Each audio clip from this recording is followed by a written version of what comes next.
কোনো ধরনের ব্যাখ্যা বা পূর্ব সতর্কতা ছাড়াই যুক্তরাষ্ট্রের ২০ জন অভিবাসন বিচারককে বরখাস্ত করেছে ট্রাম্প প্রশাসন। এই পদক্ষেপকে ফেডারেল সরকারের আকার কমানোর প্রচেষ্টা হিসেবে উল্লেখ করা হয়েছে।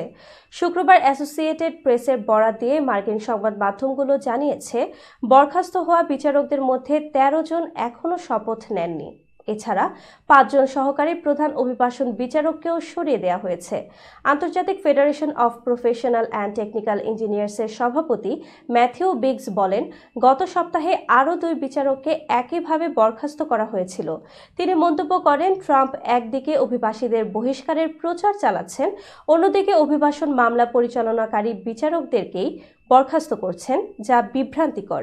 এনবিসি নিউজ জানায়, বর্তমানে অভিবাসন আদালতে ৩.৭ মিলিয়নেরও বেশি মামলা মুলতবি রয়েছে। বিশেষ করে আশ্রয় আবেদন নিষ্পত্তিতে কয়েক বছর সময় লাগছে। সম্প্রতি অভিবাসন পর্যালোচনা কার্যনির্বাহী অফিসে বড় পরিবর্তন এসেছে। ভারপ্রাপ্ত পরিচালক ম্যারি চেং এর পরিবর্তে নতুন পরিচালক হিসেবে শীর্ষে ওয়েনকে নিয়োগ দেওয়া হয়েছে।